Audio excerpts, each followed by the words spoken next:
Welcome to Comics Bazaar, the channel of comics commentary and arcana. This video features Cyberforce number 2, it's volume 2 of Cyberforce number 2, cover dated January 1994, and this is part 2 of the Killer Instinct crossover between WildC.A.T.s and Cyberforce. So the cover here by Marc Silvestri, inked by Scott Williams, pretty dynamic, pretty eye-catching cover. Right in the foreground we have Ripclaw lashing out at Warblade from WildC.A.T.s, and here in the background, which is really interesting, the drawings here of Grifter facing off against Striker from Cyberforce and Maul facing off against Impact from Cyberforce. And I like the artistic choice here to draw the second and third arms of Striker, his left arms in silhouette there. That's a pretty nice choice, and of course it's a kind of an obvious match to put Grifter, the gun-toting WildC.A.T.s member, against Striker, the gun-toting Cyberforce member, and then of course the two big guys in the back punching at each other. And an interesting artistic choice too, to leave their bodies open and free of hatching and silhouette, so that draws our eye more to the foreground.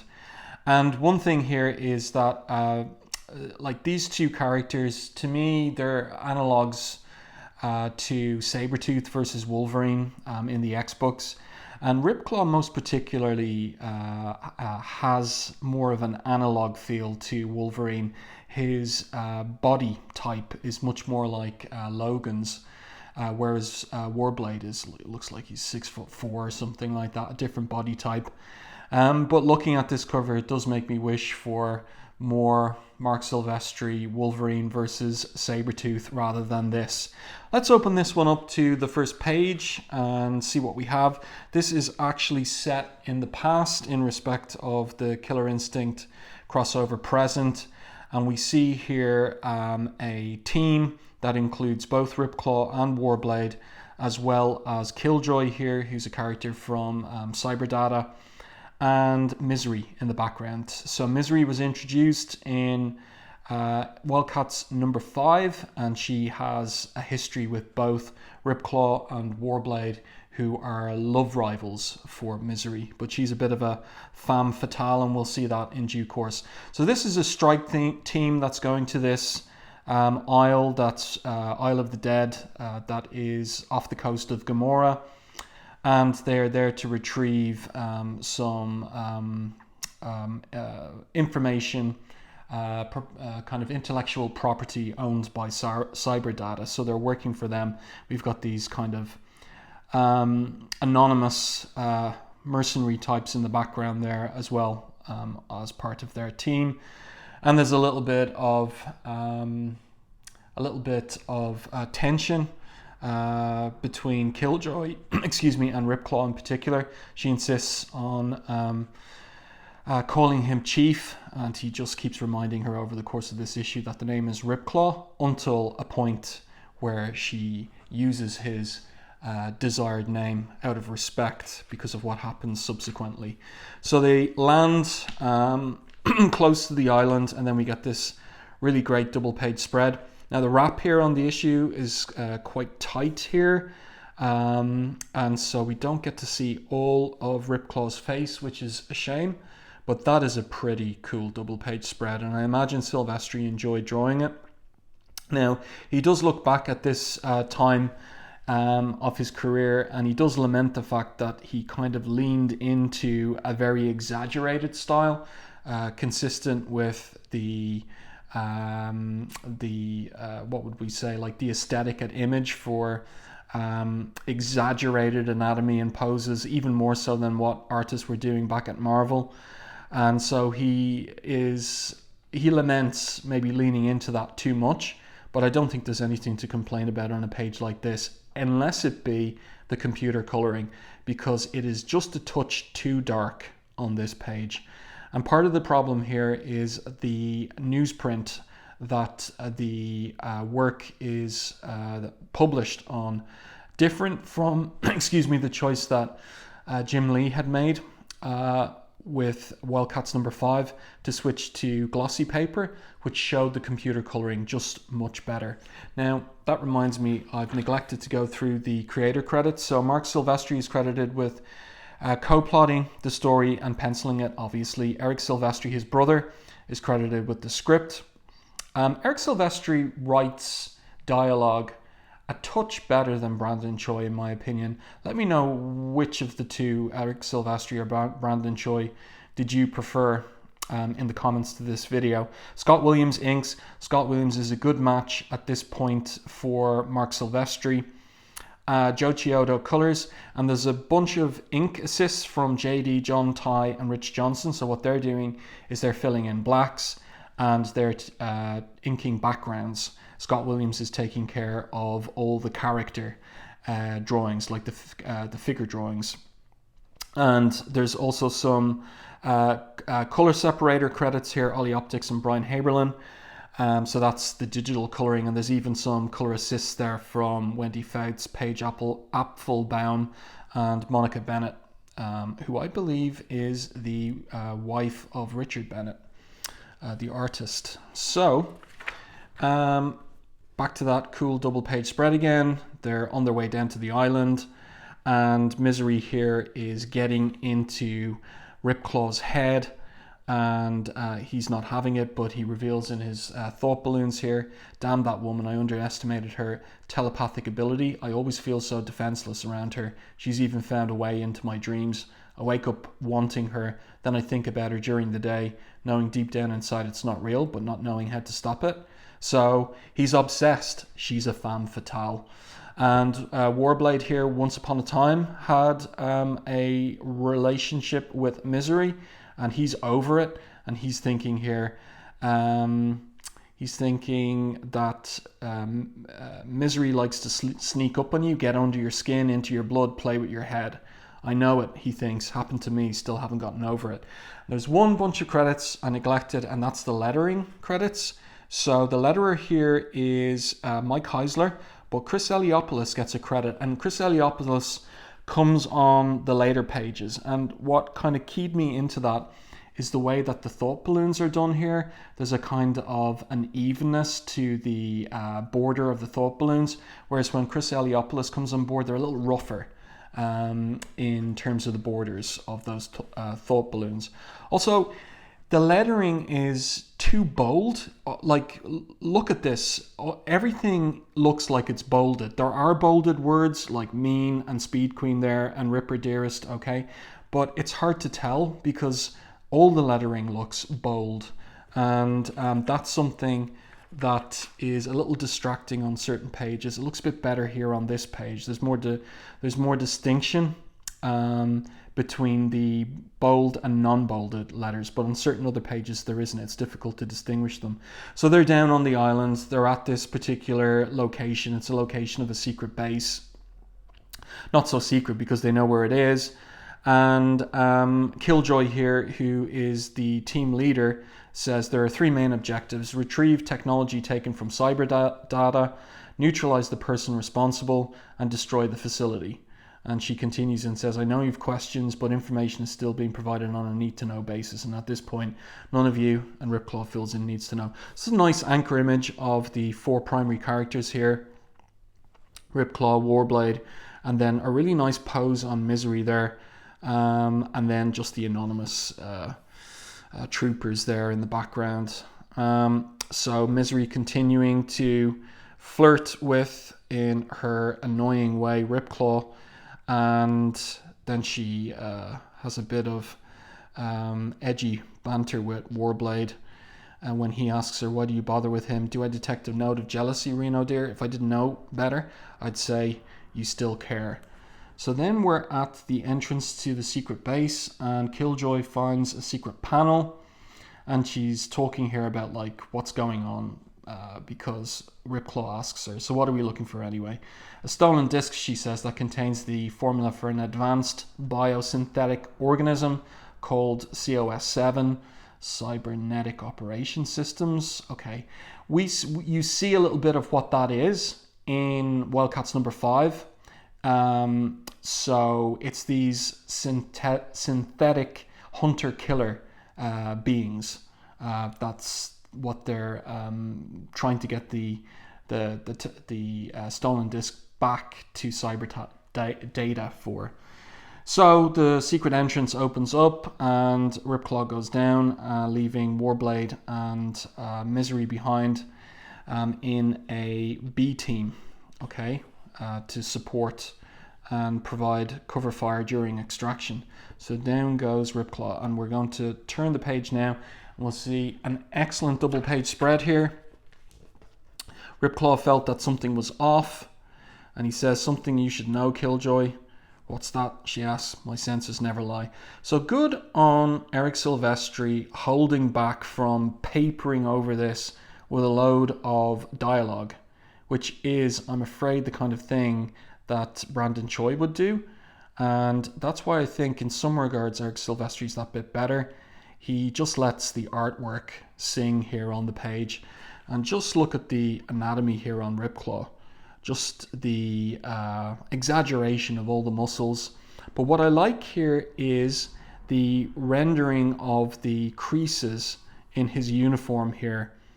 That's really done. Silvestri does that well, and I'll point that out again elsewhere in the issue. So it's at these points, like under his arm and across the joint between his forearm and upper arm there.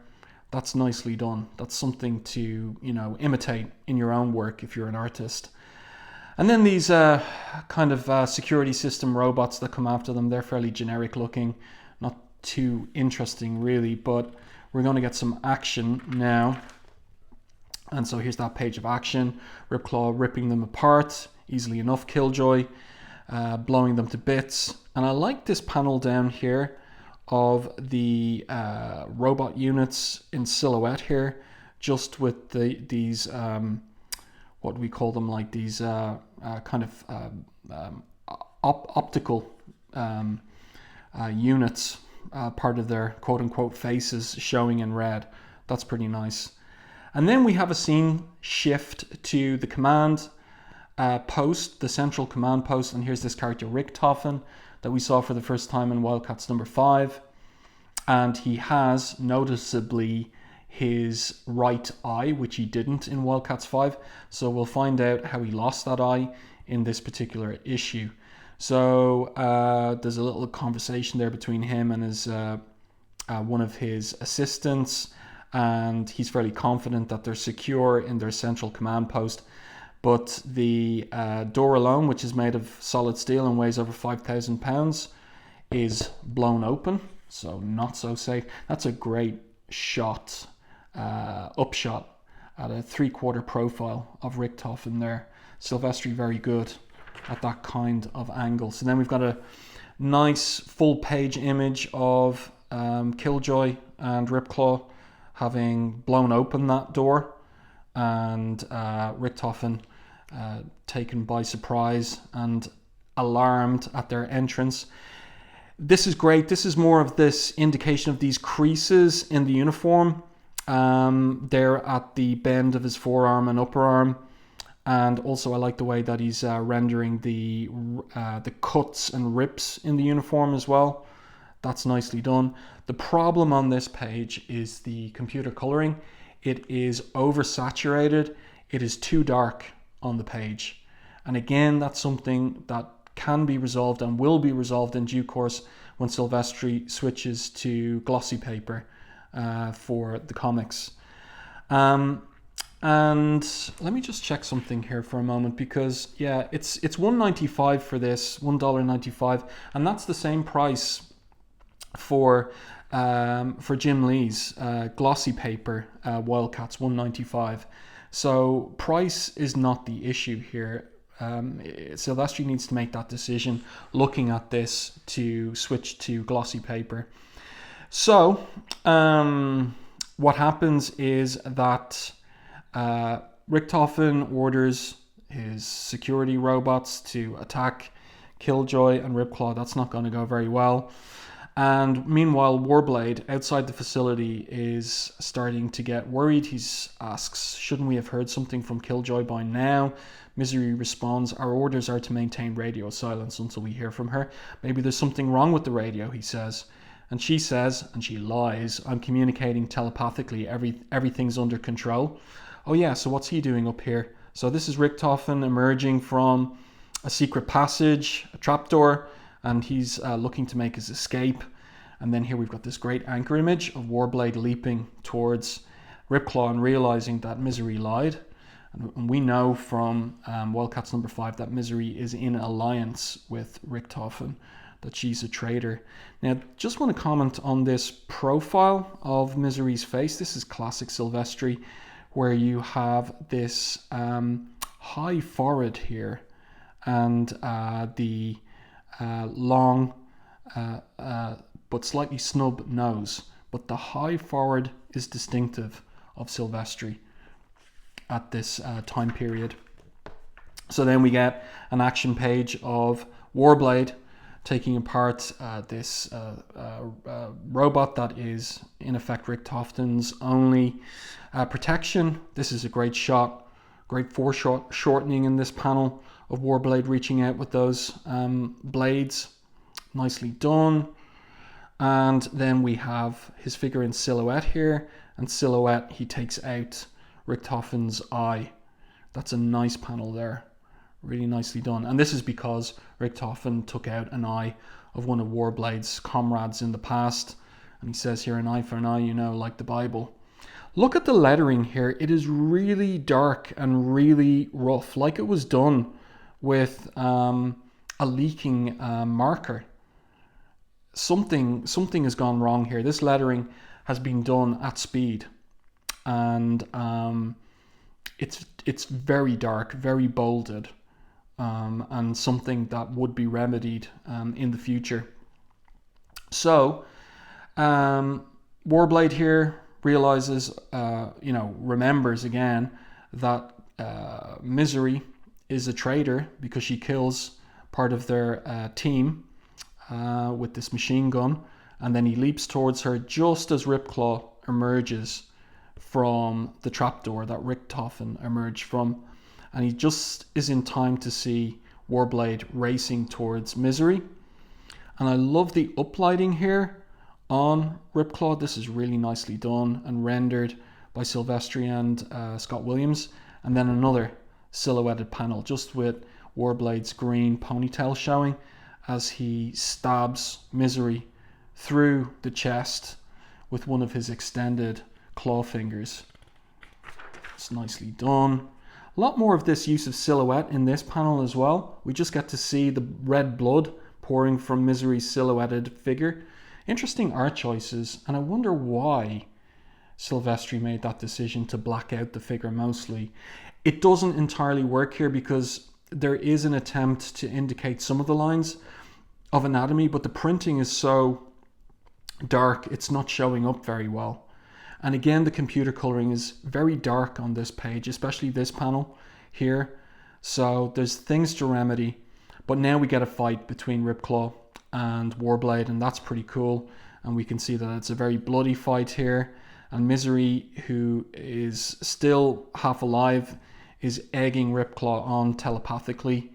She says here, yes, my darling, kill him for me. He tried to hurt someone you love, someone you would die for.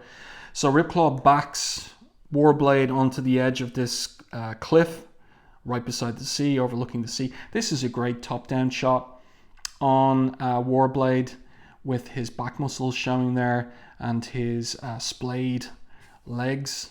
Very dynamic shot. Really well done by Silvestri. And this is the kind of background that Silvestri likes to draw. He likes to draw non-ruled backgrounds, as in he likes to draw nature as a background. So he would have had fun with this. And I also imagine that this is the background here of the rock and the cliffside and the sea. Scott Williams has handed that over to his inking assistants. So Ripclaw isn't listening to Warblade about Misery being a traitor. Instead, he thinks that Warblade's the traitor, you've betrayed us. And he stabs him through the torso. and Warblade doesn't defend himself. And then he falls off the cliff towards that nasty looking rock. But we know from WildC.A.T.s number 5 that he washed up on the shore of the mainland and was picked up by none other than Jacob Marlowe. And subsequent to that, when he recovered, joined the WildC.A.T.s. So here we have Ripclaw mostly in silhouette. This is nice. I like this chiaroscuro look here on this panel and on Ripclaw's face.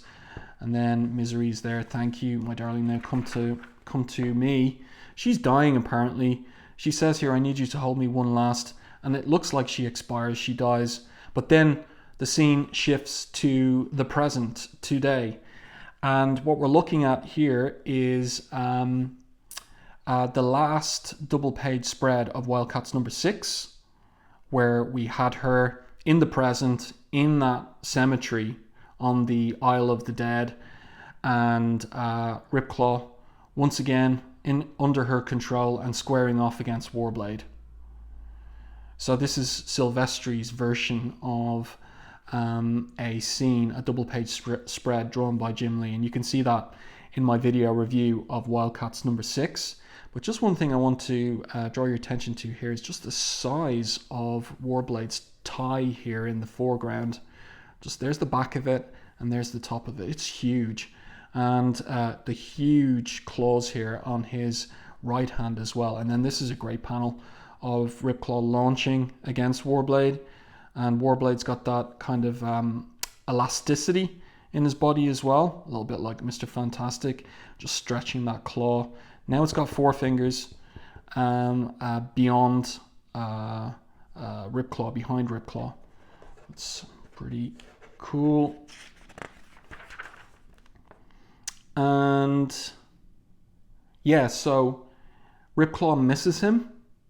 He dodges and evades Ripclaw, and once he's behind him, he scrapes and claws his back. And here's Misery enjoying it all. Yeah. It's nicely rendered, her face here. And the hair as well. Probably done with brush, the hair. And I wonder, was that an inking assistant that did the hair and left the fine hatching to Scott Williams? Or did Williams do the hair there with brush as well? And then Ripclaw striking at Warblade in the face. That's nicely done. And I like the kind of organic line for Warblade's mouth. That's nice. And that's a strength of Silvestri. You know, he's got a less boxy style than Jim Lee does sometimes. Much more organic, softer and rounder line work. And it was around this point as a teenager that I began to shift my preference from Jim Lee's work to Marc Silvestri's. And some of the reason for that was Scott Williams inking Silvestri gave me a perspective on Silvestri that I hadn't previously when he was inked by Dan Green on Wolverine. And then I began to see, even as my own tastes were developing as a reader of comics, that Silvestri was the superior artist. And all the Image founders recognized Silvestri to be the superior artist of the 7 of them. So the fight continues as an interesting diagonal type layout on this page. Those 3 panels there, that's pretty interesting looking. And again, I really like the background here, where in the present they're returning to that same cliff that Warblade fell off 2 years previously. And I like the inking of the cliffside here. I'd say that was a bit of fun to do, but again, I wonder if it was done by the inking assistants. And what I really like is the rendering of the steps here. That's really nicely done. Just these thick lines, ink lines, and here the side. It's nicely done. It works really well. So they're arguing, and Warblade is trying to reason with Ripclaw, but Ripclaw is under Misery's control and he's just not listening. He says, "You're wrong, Reno, dead wrong." This is a nice panel here. And then we're back to the silhouetted figures again. And Warblade says to Ripclaw, "Take it from me, Chief. Getting gutted by a lovesick bear really sucks. So if you think I'm going to sit back and let it happen again," he's referring to what happened 2 years previously, "you're in for a big surprise." So this is pretty cool, where he throws with his legs Ripclaw into the air, and Ripclaw falls on these fence posts with these vicious arrow tip heads, and that goes right through his side. That's gotta hurt. And here Warblade is coming after him. So is Warblade going to get the better of Ripclaw? Because of course, you know, if you're 12 years old, you're probably deeply invested in who's going to win this fight, Ripclaw or Warblade. Is Warblade going to get revenge for having been thrown off that cliff before? But there's a larger story arc involved in this, and Ripclaw's got some teammates, and here they are. Here's one of them. It is Heatwave. So he's the leader of Cyberforce, and he blows one of his bioblasts at Warblade, who falls off over the cliff. So twice over that cliffside for Warblade. It's kind of comical, really.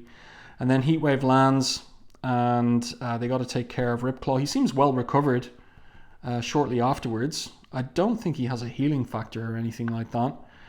But he gets some emergency medical treatment, and that seems to do the trick. And Misery here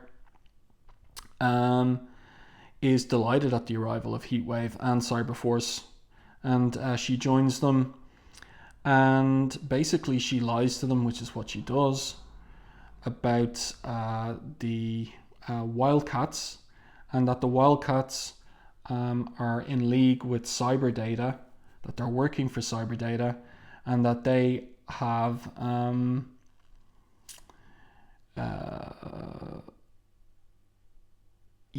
they are providing this busybody, biosynthetic entity bodies, that they're providing that tech to Cyberdata.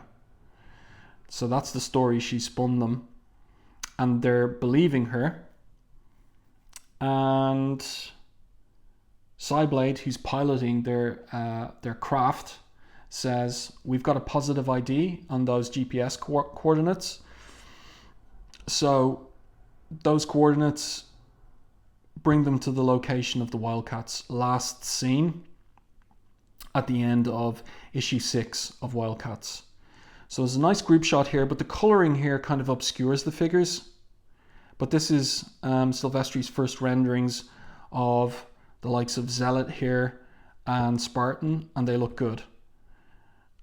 So all of this is going to be continued in WildC.A.T.s number 7.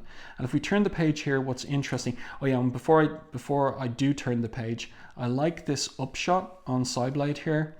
And you can see the way that he's rendering her jawline here at this particular angle. It's almost a straight line at a diagonal, but the line is almost straight. And then we've got the rendering of the nose, the snub nose like this with the eye very close to the tip of the nose, and everything running in parallel. Silvestri very good at that particular angled face shot, especially on women. And you got to have a steady hand doing that to pull that off, and he does it so well. Also, I should note before I turn the page that we've got the other members of Cyberforce there. So we've got Velocity, we've got Striker here, and we've got Impact there in the background, but they get no dialogue in this particular panel. So now let's turn the page, and this is pretty cool. You get a preview of Jim Lee's cover for WildC.A.T.s number 7 in black and white, in effect. So that was something I was very interested in at the time, getting to study more clearly Scott Williams's inking over Lee's pencils, and you can really see the level of detail, the hatching, the tricks used for rendering different kinds of material, like the uniform versus the metal on Striker's face and arm, for example, and the kind of Kirby dot energy here as well, which is like visual shorthand for Spartan's bioblast. So pretty cool stuff. The story's very simplistic. The dialogue, not exactly sparkling. The art is the attraction here. Silvestri's art. Silvestri himself, not so much a fan of his work from this period, because he felt he leaned too much into that image, overblown, exaggerated style. But I don't know. I liked it at the time. I still like it now. And it was what I was there for then. It's more or less what I'm still here for now, that art. 3 pages of letters there, some adverts for other things. This, the Cyberforce trade paperback collecting the first 4-issue miniseries. I got this. And there you go. And here there was a Killer Instinct tour with the chief creators, Jim Lee and Marc Silvestri, going around various parts of the country. So there you go. I do hope that you enjoyed this review and commentary on Cyberforce Volume 2, Number 2, Killer Instinct Crossover Part 2. If you did, please like the video on YouTube, and if you haven't done so already, subscribe to the channel and stay tuned for more content like this.